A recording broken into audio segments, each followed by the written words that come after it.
set at Star Trek. And he looks around and we show him the place where the dilithium, crystals. The dilithium things. It's been a long time, folks.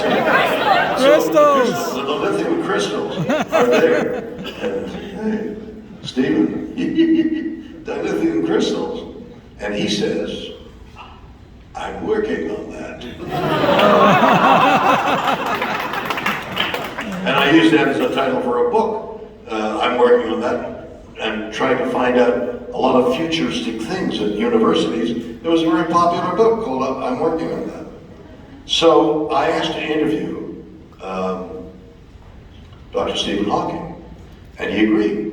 And he said, send me the questions so I can, put them on the computer long before you get here. And in addition, I would like to ask Shatner a question. I bet he wants to know about black holes or something. So we go there, and he comes in, he's wheeled in, and as you know, he has ALS, and he's totally helpless, except he's got a little electrical thing here, which guides the arrow, which points at the things he's doing this. That's all he's doing. And it's moving with it, because that's the only muscle he can move. Everything else is dead. The voice box is gone, his hands are gone, everything's gone. So he moves, I ask him the questions, and he answers the questions by pressing the talk button for the computer. The computer gives the answers, and then it's over. And I said, but Dr. Hawking, you wanted to ask me a question. And he starts to write out, what? I-R-E-Y-O-U-R, favorite episodes.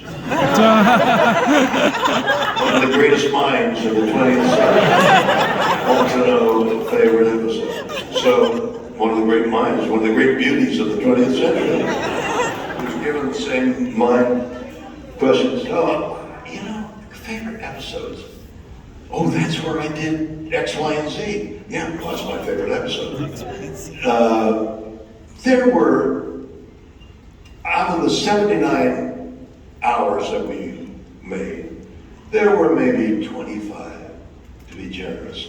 Really great shows, great scripts, had the time, the energy, the money to make a good show, and see, wow, that's really good. City across the river, the little Troubles.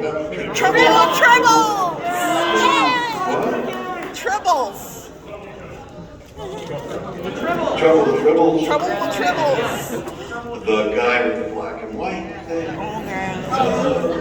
They dealt with that Frank computer Gorshin. war, where the computers were war, and then they shot some people as a result.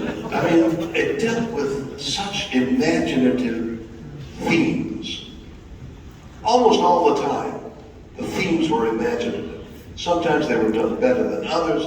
When I tell people that in our third year, the first 2 years we had, I don't know, a couple of $100,000 a unit and 6 days to film. Then as our ratings dropped, in the third year, they gave us $150,000 a unit, a show, and 5 days to shoot it all in. So they cut us down.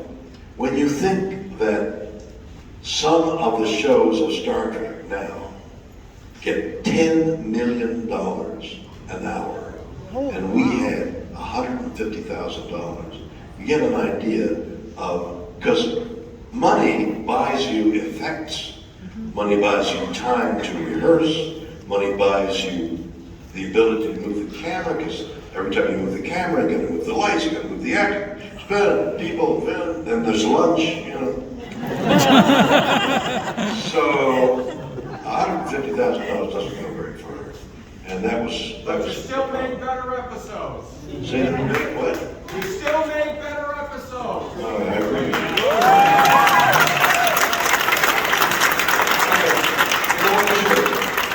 Yeah, it's you. White. No, you're in the blue shirt. Yeah, you got colorblindness? What's the matter with you? I'll call you on you next. White shirt, yes, you. Stand up and in a loud voice. So today, you waited online and took a picture with you, and I'm telling you, midnight 50s, just as we walked. Okay, so wait a minute. You stayed, waited in line and you took a picture with me. It's worth 1,000 words, isn't it? What? It was thrilling, and we stood behind you, and you were smiling, and how do you feel doing that? Like, for the 2 Tired, man. I'm tired.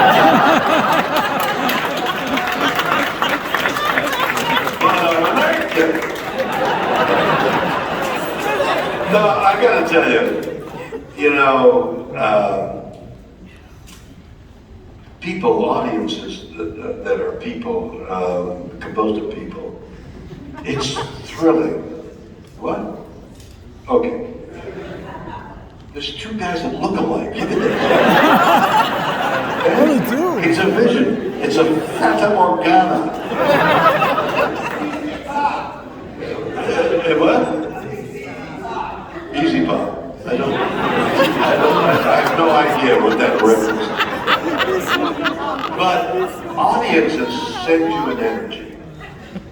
And I'm energized by being able to be in front of you and talk to you and hear your laughter and hear your interest. It's energizing. So, although taking a picture, there were 250 people, we counted them.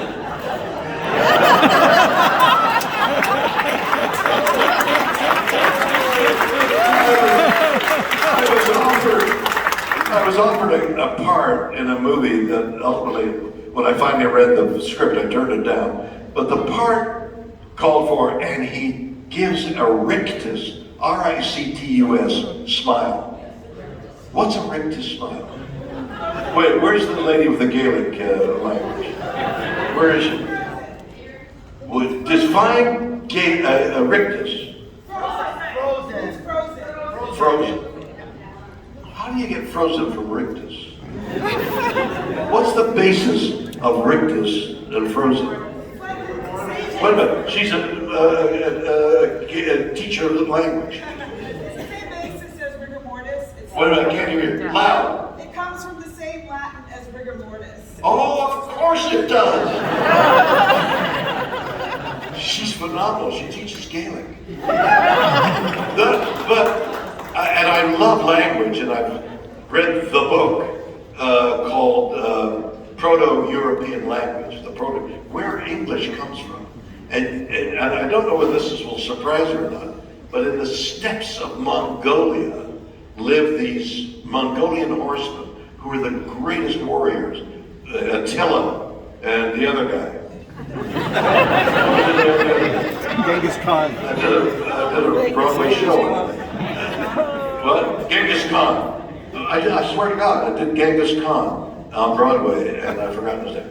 So at least those are 2 warriors who swept out of the steppes, which is the word for prairie in whatever language it is, out of the prairies of Mongolia and Russia, swept into northern Europe, destroyed, settled in, and they were there for hundreds of years. That language became the prototype of 40 languages, among which are all the Romance languages, which includes English.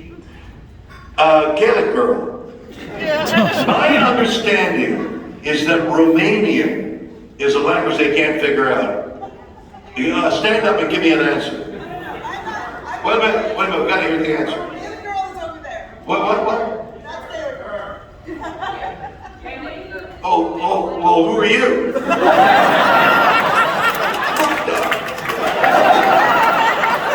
Okay, Gaelic girl. No, you're not the, you. Yes. Okay, what's happening? I got somebody coming down here. Oh, goodbye to you. Gaelic girl. He just got flipped off by Shatner. What's the question? Why, what? Quiet, let's hear her answer. So Romanian is a Romance language, a little bit like Latin. The languages that I've seen for Celtic, Irish, and Welsh. What, so Romanian is explicable? Yeah, people speak So, well, there's a language that stands out. Is it Romanian or Bulgarian? It's one. Hungarian. Hungarian. What?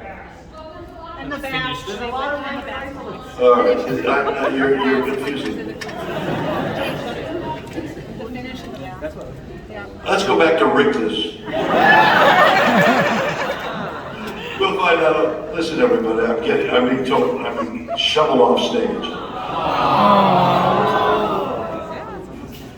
I don't know about other actors, but to me, the sound of like you haven't had enough, is the most beautiful sound. Other than this beautiful sound.